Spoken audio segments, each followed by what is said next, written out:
Nali Ramya, I'm ENT and head and neck surgeon Chipma, and ఇవాళ discuss చేసుకోబోతున్న topic most common అండి. అందరూ లైఫ్లో ఒకసారైనా ఫేస్ చేసే ఉండుంటారు.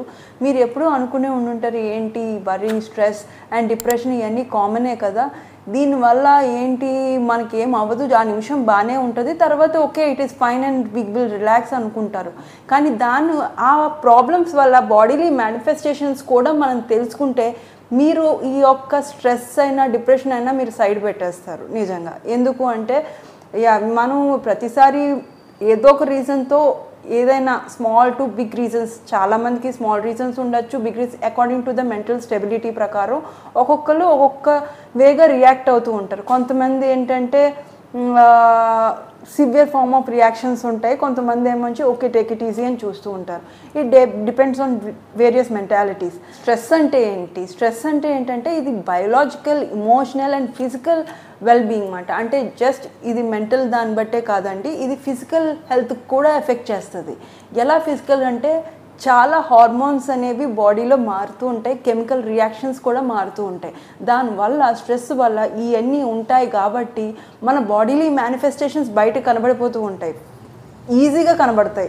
అంటే మన మెంటల్లో మన మైండ్లోని ఉన్న ప్రాబ్లమ్స్ బయటికి కనిపించవా అంటే మీరు ఎంత హైడ్ చేసినా కూడా బాడీ బయట నుంచి చూసి మనం క్లియర్గా చెప్పచ్చు. బట్ వేరే హిస్టరీ తీసుకుంటాం, దీనివల్ల ఇది ట్రిగర్ అవుతుంది అని మేము చెప్పగలం. ఆ హిస్టరీ తీసుకొని ఫిజికల్ ఎగ్జామినేషన్ చేసిన తర్వాత మాకు తెలుస్తుంది అన్నమాట. ఓకే మీకు ఈ ప్రాబ్లం ఉన్నది కాబట్టి మీకు ఈ ప్రాబ్లం వచ్చే ఛాన్సెస్ ఎక్కువ అని మేము చెప్తూ ఉంటాము. ఈ స్ట్రెస్ ఎన్ని రకాలంటే అక్యూట్ స్ట్రెస్ అని ఉంటుంది అండ్ క్రానిక్ స్ట్రెస్ అని ఉంటుంది, ఎపిసోడిక్ స్ట్రెస్ అని ఉంటుంది. అక్యూట్ స్ట్రెస్ అంటే ఆ నిమిషం వస్తుంది, టెంపరీ, అన్ఎక్స్పెక్టెడ్, టెంపరీగా మామూలు వచ్చేస్తుంది, పోతుంది. కానీ ఎపిసోడిక్ స్ట్రెస్ అంటే ఏంటంటే ఈ ఒక్క పర్టికులర్ స్ట్రెస్సే ప్రతిరోజు రిపీట్ అయిపోతుంది. ఎగ్జాంపుల్ ఏమంటే జాబ్కి వెళ్తున్న వాళ్ళు ప్రతిరోజు జాబ్లో స్ట్రెస్ ఉంటూ ఉంటుంది, అది కామన్. అది ఏంటంటే ఎపిసోడిక్ స్ట్రెస్ మాట. ఆ టైంలో బాగానే ఉంటారు బయటికి, ఆ నిమిషం జాబ్కి వెళ్ళినప్పుడు ఏమైనా లైక్ వర్క్ లైఫ్ బ్యాలెన్స్ ఏమైనా తప్పుతున్నప్పుడు ఈ ప్రాబ్లం వస్తూ ఉంటుంది అన్నమాట. అదే క్రానిక్ స్ట్రెస్ అంటే పొద్దు నుంచి రాత్రి వరకు అదే, అంటే సివియర్ డిప్రెషన్ అయినా యాంగ్జైటీ దేని గురించి అయినా ఎక్కువగా ఆలోచిస్తున్నప్పుడు పొద్దు నుంచి రాత్రి వరకు ఉండే ఛాన్సెస్ ఎక్కువ. సో ఇవన్నీ డిఫరెంట్ టైప్స్ ఆఫ్ స్ట్రెస్సెస్. కానీ అన్నిటికీ ఒకేలా మేనిఫెస్ట్ అవుతుందా అంటే డిఫరెంట్ స్ట్రెస్ లెవెల్స్ బట్టి మన బాడీలో మేనిఫెస్టేషన్స్ అంటూ ఉంటాయండి. ఎలాగ ఎగ్జామినేషన్ చేసినప్పుడు మీకంటూ మీరు ఐడెంటిఫై చేయొచ్చు. ఒకవేళ మీరే తెలుసుకొని ఉంటారండి ఏంటంటే ఒకవేళ మీకు ఎప్పుడైనా స్ట్రెస్ ఫీల్ అయ్యి ఆర్ యాంగ్జైటీ లెవెల్స్ ఎక్కువైనా, డిప్రెషన్ లెవెల్, మీకు ఇలాంటి కండిషన్స్ ఈ యొక్క సిమ్టమ్స్ మీకు కనిపిస్తూ ఉంటాయి. ఏంటి అంటే మీకు హెడ్ఏక్ ఫేస్ అవుతూ ఉంటుంది, టెన్షన్ హెడ్ఏక్ అంటూ ఉంటారు అన్నమాట. మీరు గమనించారంటే ఇదంతా ఒక బ్యాండ్ లాగా నొప్పి వచ్చేస్తుంటుంది. మేము మోస్ట్ కామన్గా మేము డీల్ చేస్తూ ఉంటామండి. సైనసైటిస్కి అండ్ ఈ యొక్క హెడ్ఏక్కి కన్ఫ్యూషన్ వస్తూ ఉంటుంది అన్నమాట, టెన్షన్ హెడ్ఏక్కి. అంటే ఆ నిమిషం ఎగ్జామినేషన్ స్ట్రెస్ అయినా ఈ యొక్క హెడ్ బ్యాండ్ లాగా పట్టేసినట్టు ఉంటాం. ఎగ్జాషన్ అంటే లైక్ ఒకసారి ఏంటంటే chest pain, different types of chest pains. ఒకసారి ఏంటంటే స్ట్రెస్ వల్ల ఏంటంటే మజిల్స్ పట్టేస్తూ ఉంటాయి, దానివల్ల అయినా అవుతూ ఉంటుంది, మజిల్ స్పాజమ్ వస్తూ ఉంటుంది. ఇంకోటి ఏంటంటే ఈవెన్ ఈ యొక్క హార్ట్ ప్రాబ్లమ్స్ కూడా చెస్ట్ పెయిన్లో మేనిఫెస్ట్ అవుతూ ఉంటాయి. ఇప్పుడు హైపర్ టెన్షన్ అయినా, ఎలివేటెడ్ బీపీ అయినా, ఎక్కువయ్యే బీపీ అయినా ఆ చెస్ట్ ప్రాబ్లమ్స్తో వస్తూ ఉంటాయి, చెస్ట్ పెయిన్ అని వస్తూ ఉంటారు. ఇంకోటి ఏంటి గ్యాస్ట్రైటిస్, ఈవెన్ స్ట్రెస్ వల్ల గ్యాస్ట్రైటిస్ కూడా పెరగచ్చు. సో గ్యాస్ట్రైటిస్ కూడా చెస్ట్ పెయిన్ వస్తూ ఉంటుంది, చెస్ట్ బర్న్ టైప్లో. మోస్ట్ పీపుల్ అండి అంటే ఓపీకి వచ్చేవాళ్ళు చెస్ట్ పెయిన్ అనుకుంటూ ఉంటారు, హార్ట్ అటాక్ అనుకుంటూ ఉంటారు, కానీ గ్యాస్ట్రైటిస్ అని అవుతూ ఉంటుంది. అంటే లైక్ చాలామందికి గ్యాస్ట్రైటిస్ మిడ్ నైట్ వస్తూ ఉంటారు అన్నమాట, నాకు ఏంటంటే చెస్ట్ పెయిన్ వస్తుంది, నాకు హార్ట్ అటాక్ అని. కానీ కాదండి, గ్యాస్ట్రైటిస్. అంటే గ్యాస్ట్రైటిస్ కూడా రావచ్చు స్ట్రెస్ వల్ల. ఎందుకంటే మన బాడీలో కార్టిసోల్ లెవెల్ అనేది పెరిగిపోతుంది. కార్టిసోల్ అనేది స్ట్రెస్ హార్మోన్ అన్నమాట. ఈ కార్టిసోల్ పెరుగుతున్న కొద్దీ మనకి గ్యాస్ట్రైటిస్ ఎక్కువ అయిపోతూ ఉంటుంది. సో స్ట్రెస్ వల్ల కూడా మీకు గ్యాస్ట్రైటిస్ వచ్చే ఛాన్స్ వస్తుంది అండ్ ఈవెన్ హార్ట్ ప్రాబ్లమ్స్ వచ్చే ఛాన్స్, ఎలివేటెడ్ బీపీ. ఎందుకు ఈ యొక్క హార్ట్ ప్రాబ్లమ్స్ వస్తుంటే ఈవెన్ రీసెర్చర్స్ ఏం ప్రూవ్ చేసాయంటే ఒకవేళ స్ట్రెస్ లెవెల్స్ ఎక్కువ అవుతున్నప్పుడు ఈ యొక్క ట్రైగ్లిజరైడ్స్, బ్యాడ్ ఫ్యాట్ ఏమైనా ఉన్నది అనుకోండి, ఈ యొక్క బ్యాడ్ ఫ్యాట్ ఏంటంటే బ్లడ్లో రిలీజ్ అవుతుంది అన్నమాట. సో దీనివల్ల ఏమవుతుంది, హార్ట్ అటాక్స్, ఎథెరోస్క్లెరోసిస్, ఈవెన్ ఈ యొక్క రక్తనాళాలు బ్లాక్ అయ్యే ఛాన్సెస్ కూడా ఉన్నాయి. సో దీనివల్ల అందుకని స్ట్రెస్ కంట్రోల్ చేసుకోమని అంటూ ఉంటాం అన్నమాట. అలాగని చాలామందికి కంట్రోల్ చేసుకోవడం ఎలాగా అని తెలియదు. సో అది నేను చెప్తూ ఉంటాను. నెక్స్ట్ ఈ యొక్క ఎపిసోడ్లో అదే డిస్కస్ చేస్తూ ఉంటాం. ఇంకోటి ఈ యొక్క కార్టిసాల్ లెవెల్స్ వల్ల వీకెండ్ ఇమ్యూనిటీ వస్తుంది అన్నమాట. వీకెండ్ ఇమ్యూనిటీ అంటే మన ఇమ్యూనిటీ తగ్గిపోయినప్పుడు ఈ యొక్క మామూలుగా ప్రాబ్లమ్స్ ఏమైనా చిన్న చిన్న ప్రాబ్లమ్స్ ఈవెన్ కోల్డ్ కాఫ్ ఇవన్నీ వచ్చేసి ఏవైనా బాడీలో రావచ్చు ఇమ్యూనిటీ తగ్గినప్పుడు. మీరు గమనించే ఉంటారు చాలామందికి విటమిన్ డి ఇచ్చారు కోవిడ్ పీరియడ్లో, ఎందుకు ఇమ్యూనిటీ పెంచడానికి. అంటే మీకు ఇమ్యూనిటీ పెరిగినప్పుడు ఈవెన్ కోవిడ్ని కూడా మీరు ఫైట్ చేసేయచ్చు. సో అలాగా మీరు స్ట్రెస్ పడుతూ ఉన్నారనుకోండి, మరి కార్టిసాల్ లెవెల్స్ అన్నీ ఈ యొక్క హార్మోన్ పెరిగిపోతున్నప్పుడు మరి ఇమ్యూనిటీ డౌన్ అయిపోతున్నప్పుడు మీకు ఏదైనా ఇన్ఫెక్షన్స్ వచ్చే ఛాన్సెస్ ఉంటాయి. అందుకని స్ట్రెస్ వల్ల ఇన్ఫెక్షన్స్ ఎక్కువ వచ్చి వీక్ అయిపోతూ ఉంటారు అన్నమాట. సో స్ట్రెస్ పడద్దు అంటాము.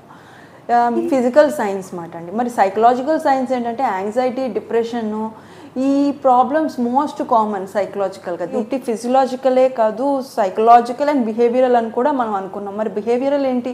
ఎవరైనా ఎక్కువ స్ట్రెస్ పడుతున్నప్పుడు వాళ్ళకి ఆల్కహాల్ అడిక్షన్ అంటూ ఎక్కువ అయిపోతూ ఉంటుంది. ఈ ఆల్కహాల్ అడిక్షన్ వల్ల కూడా మళ్ళీ వేరే ప్రాబ్లమ్స్ వస్తూ ఉంటాయి. మళ్ళీ ఇంకోటి gambling addiction and sex addiction, smoking కూడా. ఇవన్నీ డిఫరెంట్ వే ఆఫ్ మేనిఫెస్టేషన్స్. మన యొక్క బిహేవియరల్ చేంజెస్ కూడా వస్తాయి, మనం ఎలాగ బిహేవ్ చేస్తున్నాము అని.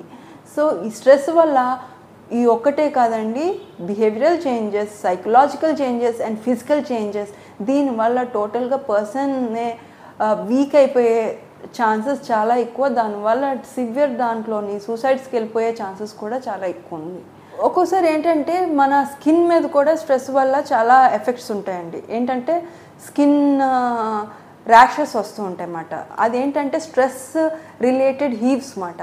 ఈ యొక్క స్ట్రెస్ కొంతమందికి ఫుడ్ ఎలర్జీ ఉంటూ ఉంటుంది, కొంతమందికి మెడిసిన్ ఎలర్జీ ఉంటూ ఉంటుంది, కొంతమంది స్ట్రెస్ ఎలర్జీ అంటూ ఉంటుంది. ఈ స్ట్రెస్ ఎలర్జీ వల్ల ఏమవుతుంది అంటే కొంచెం స్ట్రెస్ పడినా కూడా వాళ్ళకి ఎలర్జీ ప్రాబ్లమ్స్ వచ్చేస్తూ ఉంటాయి. ఈ ఎలర్జీ ప్రాబ్లమ్స్ వల్ల ఏంటంటే స్కిన్ ఇచ్చిగా ఉంటుంది, దురద వచ్చేస్తూ ఉంటుంది, బర్నింగ్ సెన్సేషన్ వస్తూ ఉంటుంది. ఇలాగ స్ట్రెస్ వల్ల కూడా రావచ్చు. సో మన స్కిన్ కూడా మన స్ట్రెస్కి మేనిఫెస్ట్ అవుతూ ఉంటుంది. వేరే ఏవైనా ఆర్గన్స్ ఏవైనా మన మేనిఫెస్ట్ అవుతుంది అంటే సోరియాసిస్ కూడా. మీకు తెలిసిందే సోరియాసిస్ స్కిన్ రిలేటెడ్, వేరే జాయింట్స్ అయినా మల్టీ ఆర్గన్కి రిలేటెడ్ అన్నమాట సోరియాసిస్. ఈ యొక్క సోరియాసిస్ కూడా స్ట్రెస్ వల్ల ఎక్కువ అయ్యే ఛాన్సెస్. ఈవెన్ రుమటాయిడ్ ఆర్థరైటిస్, ఈ యొక్క జాయింట్స్ పెయిన్స్ కూడా స్కిన్ ఈ యొక్క స్ట్రెస్ వల్ల వచ్చే ఛాన్సెస్ ఎక్కువ. జాయింట్ పెయిన్స్ కూడా స్ట్రెస్ వల్ల వచ్చే ఛాన్సెస్. కొంతమందికి ఏంటంటే ఈ పీసీఓడి మోస్ట్ కామన్ అండి, పాలిసిస్టిక్ ఓవేరియన్ డిసీజ్. ఇది కూడా స్ట్రెస్ వల్ల కామనే. సో దీనివల్ల ఏంటంటే మోస్ట్ పీపుల్కి ఏంటంటే స్ట్రెస్ రిలేటెడ్గా ఒబెసిటీ అండ్ ఈవెన్ ఇన్ఫర్టిలిటీ, పిల్లలు పుట్టకపోవడం కూడా స్ట్రెస్ రిలేటెడ్తో వస్తూ ఉంటుంది. సో ఇన్ని రిలేషన్ ఉన్నప్పుడు స్ట్రెస్ వల్ల మనం ఏం చేస్తే మరి మనం కొంచెం కామ్ అవుతాం, what we have to do అనేది ఇంపార్టెంట్. సో ఎప్పుడైనా మీకు స్ట్రెస్ వచ్చినప్పుడు బయట ఏమైనా ఫిజికల్ మన బాడీలీ అపీరెన్స్ని మార్చుకోవాలని ట్రై చేస్తూ ఉంటే, మన బాడీ మీద మనకి ఒక లవ్ మనం చూపించుకుంటూ ఉంటే మ్యాక్సిమం ఏంటంటే you will divert the positive vibes. అంటే మన ఒక పాజిటివ్ వైబ్స్ అంతా మన బాడీ మీద మనం చూసుకుంటూ ఉంటాం. ఎలాగా అంటే ఫిజికల్ ఎక్సర్సైజెస్ అండ్ జిమ్కైనా వెళ్ళండి, ఆర్ వాకింగ్కైనా వెళ్ళండి, యోగా చేయండి. దీనివల్ల ఏంటంటే your mind will be relax. ఆ నిమిషంలో ఆ యొక్క స్ట్రెస్, ఇప్పుడున్న స్ట్రెస్ రేపు పొద్దున ఒక 5 నిమిషాల తర్వాత ఉండకపోవచ్చు, ఆర్ ఒక గంట తర్వాత ఉండకపోవచ్చు, ఒక రోజు వారం తర్వాత మళ్ళీ కామనే కదా. సో ఈ నిమిషంలో ఉన్న స్ట్రెస్ మీ బాడీని హ్యాంపర్ చేసేస్తుంది. సో ఆ నిమిషంలో ఉన్న స్ట్రెస్ని మనం ఎలా కంట్రోల్ చేసుకోవాలి అంటే you have to go your physical బాడీని మీరు చూసుకోండి. సో దానివల్ల ఏంటంటే మీ కాన్సన్ట్రేషన్ అంతా మీ పాజిటివ్ వైబ్స్ మీద ఉంటుంది, మీ యొక్క పాజిటివ్ యాటిట్యూడ్ బిల్డప్ చేసుకోవడానికి ఉంటుంది. మీరు నెక్స్ట్ థింగ్ ఏంటంటే మీరు ఇప్పటి వరకు మీరు స్ట్రెస్ పడుతున్నప్పుడు మీరు పాస్ట్లోకి వెళ్ళి చూడాలన్నమాట. మీ పాస్ట్లోకి వెళ్ళి చూసి మీరు ఇంతవరకు మీరు ఏమేమి అచీవ్ అయ్యారో మీరు ఒక లిస్ట్ ప్రిపేర్ చేసుకుంటే దానివల్ల కూడా మీ స్ట్రెస్ రిలీవ్ అవుతూ ఉంటుంది. మీరు ఒక గోల్ ఓరియంటెడ్గా బిల్డప్, నాకు ఈ గోల్స్ ఉన్నాయి, నేను ఇవాళ ఇది చేయాలి, నెక్స్ట్ రోజు ఇది చేయాలి, ఈ యొక్క టైం టేబుల్లో నేను ఇలా ఫినిష్ చేయాలి అని గోల్స్ ఓరియంటెడ్గా వెళ్తే మ్యాక్సిమం మీ యొక్క స్ట్రెస్ దేనివల్ల మీ ప్రాబ్లం వస్తుందో you will keep it aside. And మీ యొక్క ఫార్వర్డ్ థింకింగ్, ఫ్యూచర్ థింకింగ్ మీద మీరు చేసుకుంటున్నప్పుడు మీ యొక్క కాన్సన్ట్రేషన్ దాని ప్రాక్టీస్ గ్రాటిట్యూడ్. ఎందుకు గ్రాటిట్యూడ్ ప్రాక్టీస్ చేయమంటున్నానంటే మనకున్న ఇప్పుడు స్ట్రెస్ ఉన్నప్పుడు మనకి ఉన్న ప్రాబ్లమ్సే గుర్తొస్తున్నాయి కానీ బ్యాక్గ్రౌండ్లోని ఏవేమి మంచి మంచివి అవుతున్నాయో అనేది గుర్తురావు. సో అలాంటి గుర్తు రాలేనప్పుడు ఏమవుతుంది అంటే మనం ఇంకా వీక్ అయిపోయే ఛాన్స్. సో గ్రాటిట్యూడ్ బుక్ అంటూ పెట్టుకుంటే మనకి ఇప్పటి వరకు మనం ఏమేమి అకంప్లిష్ అయ్యాము, దేనివల్ల మన గ్రాటిట్యూడ్, దేనివల్ల మనం హ్యాపీగా ఉంటున్నాం, దేనివల్ల వేరే వాళ్ళు ఏంది మనకి ఎంత సంతోషం కలిగించేది ఏమేమి ఉన్నాయి అని లిస్ట్ ప్రిపేర్ చేసుకుంటే మీరు చాలా పాజిటివ్ యాటిట్యూడ్తో మెయింటైన్ అవుతారండి. ఇనఫ్ స్లీప్ చాలామందికి ఇది ఇంపార్టెంట్ అండి, చాలా నెగ్లెక్ట్ చేస్తూ ఉంటారు.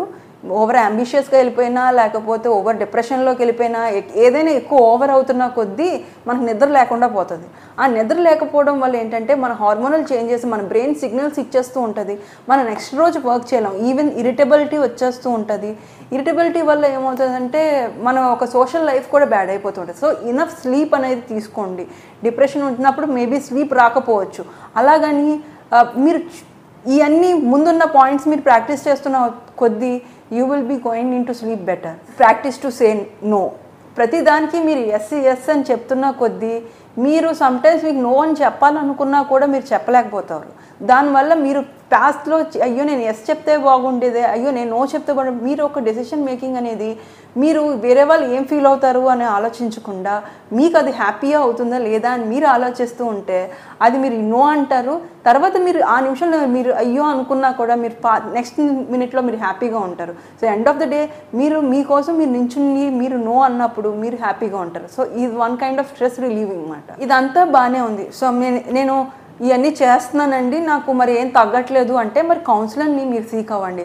They are many people who will help you in this. మీరు ఒక మనిషితో మీరు మాట్లాడి మీ యొక్క గ్రీవియన్సెస్, మీరు ఒక సారోస్ మీరు చెప్పుకున్న తర్వాత మీరు ఒక లెట్ ఇట్ ఎవ్రీథింగ్ అవుట్. ఇది లెట్ అవుట్ చేశారనుకోండి, you will be feeling less burden. అంటే మీ యొక్క భారం మీరు తగ్గించేసుకుంటున్నట్టు ఉంటుంది, మీరు పీస్ ఆఫ్ మైండ్తో ఉండొచ్చు. ఈ పీస్ ఆఫ్ మైండ్ వల్ల ఏమవుతుందంటే మీరు ఏమన్నా next positive thinking and next వెళ్ళే యాటిట్యూడ్ మీరు కన్వర్ట్ చేసుకుంటారు. సో దట్ బ్యాక్కే ఉండిపోరు, ఫ్రంట్కి వెళ్ళాలనుకుంటూ ఉంటే. మరి నేను ఇది కంట్రోల్ చేసుకొని నాకు అవ్వట్లేదు అంటే మరి మీరు కన్సిడర్ చేసుకోవద్దు మీ బాడీ. మీరు ఒకసారి ఈ యొక్క బాడీ మీద మీరు ఎంత డ్యామేజ్ చేసుకుంటున్నారు అనేది మీది ఇంపార్టెంట్. ఎందుకంటే వేరియస్ డిసీజెస్ అంటూ ఉంటాయి. డయాబెటీస్ మిలిటస్ స్ట్రెస్ వల్ల వస్తుంది. ఒబెసిటీ స్ట్రెస్, ఎక్కువ తినేస్తూ ఉంటారు కొంతమంది. ఎక్కువ స్ట్రెస్ పడినా కూడా ఎక్కువ మంది తినేస్తారు. కొంతమంది తినరు, కొంతమంది ఎక్కువ తినేస్తారు. Stress related issue. కొంతమందికి ఏమో గ్యాస్ట్రైటిస్ అనుకున్నాం, దానివల్ల ఏమంటే వాంతులు అయిపోవచ్చు, ఇరిటబుల్ బౌల్ సిండ్రోమ్. కొంతమంది స్ట్రెస్ వచ్చేస్తుంటే వాళ్ళకి బాత్రూమ్ ఎక్కువ వెళ్తూ ఉంటారు, అది ఇరిటబుల్. ఆ నిమిషం స్ట్రెస్ వచ్చినప్పుడు బాత్రూమ్ వచ్చేస్తూ ఉంటుంది అన్నమాట. అండ్ ఇంకోటి రీసెర్చ్ కూడా ప్రూవ్ చేసిందండి. ఏంటంటే పేరెంట్స్ ఎక్కువ పిల్లల మీద స్ట్రెస్ పెడుతూ ఉంటే, ఏమైనా చదువు విషయంలో అయినా వాళ్ళు ఒకవేళ ఎల్డర్లీ సన్ అయినా డాటర్ అయినా వాళ్ళ మీద ఏంటంటే ఎక్కువ స్ట్రెస్ పడుతున్నా, ఆర్ అంటే ఆస్మా రిలేటెడ్ ఇష్యూస్ ఎక్కువ ఎగ్జాగరేట్ అయిపోతున్నది. అంటే పేరెంటల్ స్ట్రెస్ కూడా మీరు గమనించాలి పిల్లల మీద. పిల్లలు మీ మీదనే కాదు, పిల్లలకి మీ వల్ల ఎంత స్ట్రెస్ ఉన్నది అని కూడా మీరు గమనించాలి. సో దానివల్ల ఏమవుతుందంటే మోస్ట్ పీపుల్ వాళ్ళ ఆస్మా అటాక్స్ ఎక్కువగా వస్తున్న ఛాన్సెస్ కూడా కనిపిస్తున్నాయి. సో ఇది మీకే కాదండి, మీ పిల్లలు కూడా, మీ స్ట్రెస్ మీ పిల్లలకు కూడా పోకుండా చూసుకోండి. చెప్తున్నాను, నేను జస్ట్ వన్ ఎగ్జాంపుల్ చెప్తానండి వాట్ ఈస్ హ్యాపెనింగ్. నేను రెగ్యులర్ ఓపీఈలో చూసే ప్రాబ్లమ్సే నేను చెప్తున్నాను. ఒక ఐటీ పేషెంట్ అంటూ వచ్చారన్నమాట.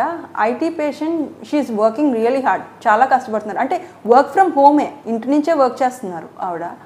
సో కానీ ఏమవుతుందంటే ఆవిడ 3 గంటలకి 4 గంటలకి తినడం అన్నమాట. పొద్దున్న నుంచి మార్నింగ్ 7 o'clock స్టార్ట్ అవుతుంటే రాత్రి ఈవెన్ 4 o'clock, ఈవినింగ్ 4 o'clock వరకు కూడా ఫుడ్ తినట్లేదు ఆవిడ. సో ఫుడ్ తినకపోవడం, మార్నింగ్ ఇంత ఇష్యూ వస్తున్న కొద్దీ ఏమవుతుంది, తనకి యాప్తస్ అల్సర్స్ అనేవి ఫామ్ అయిపోయాయి. అంటే నోట్లో అంతా పోత వచ్చేస్తూ ఉంటుంది కదండి, చిన్న చిన్న అల్సర్లు అవి స్టార్ట్ అయ్యాయి. ఏంటమ్మా నువ్వు ఇంత యాప్తస్ అల్సర్స్ వస్తున్నాయి మరి చూసుకోలేదా అంటే, తన ఫుడ్ సరిగ్గా తినట్లేదు, దానివల్ల విటమిన్ డి డెఫిషియన్సీ వచ్చింది. 5 వచ్చిందండి. నార్మల్గా ఉండాల్సిన వాల్యూ 30 to 30 to 100 ఉండాలి, 5 వచ్చింది. ఇంటి నుంచి బయటకు కదలట్లేదు అండ్ ఎక్కడికి వెళ్ళట్లేదు, కాన్సన్ట్రేటెడ్ ఫుడ్ సరిగ్గా తినట్లేదు. సో విటమిన్ డి డెఫిషియన్సీ వచ్చింది. Vitamin B deficiency, ulcers vitamin B డెఫిషియన్సీలో వస్తాయండి. సో దానివల్ల ఏంటంటే జాయింట్ పెయిన్స్ మొదలయ్యాయి. అండ్ ఇంకోటి ఏంటంటే కంటిన్యూస్గా వంగి కూర్చోవడం వల్ల ఏంటంటే మెడ నొప్పులు.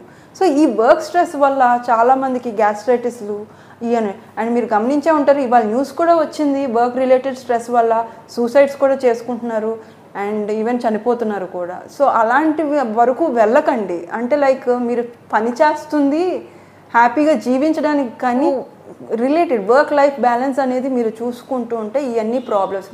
ఇంకోటి ఏంటంటే కోవిడ్ పీరియడ్లో చాలామందికి ఎంతో టెన్షన్ పడిపోయారు. Maybe I have to tell అండి, మీడియా కూడా కొంచెం రిలేటెడ్. ఎందుకంటే ఎగ్జాగరేషన్ అయ్యి కొద్దీ ఎగ్జాగరేట్ చేస్తున్న కొద్ది కొంచెం టెన్షన్ పడిపోతారు. సో దానివల్ల ఏమైందంటే వాళ్ళు ఈ స్ట్రెస్ రిలేటెడ్ వల్ల ఇమ్యూనిటీ డౌన్ అయిపోయింది. కార్టిసోల్ లెవెల్స్ అనేది కొంచెం డౌన్ అవుతున్న కొద్దీ ఏంటవుతుందంటే ఇమ్యూనిటీ డౌన్ అవుతుంది. అందుకని మేము విటమిన్ డి ఎక్కువ ఇచ్చాం. వాళ్ళకి విటమిన్ డి కూడా తక్కువ ఉందండి. One of the most common immunity levels down అవడం కూడా విటమిన్ డి కాజెస్ ఉన్నాయి. కానీ విటమిన్ డి ఇమ్యూనిటీ పెంచడానికి మేము ట్రై చేసాం మ్యాక్సిమం కోవిడ్ పీరియడ్లో. నాకైతే ఒక 5 minutes ట్రీట్మెంట్లో నాకు 10 minutes ఎక్స్ట్రా కౌన్సిలింగ్ అయ్యేది.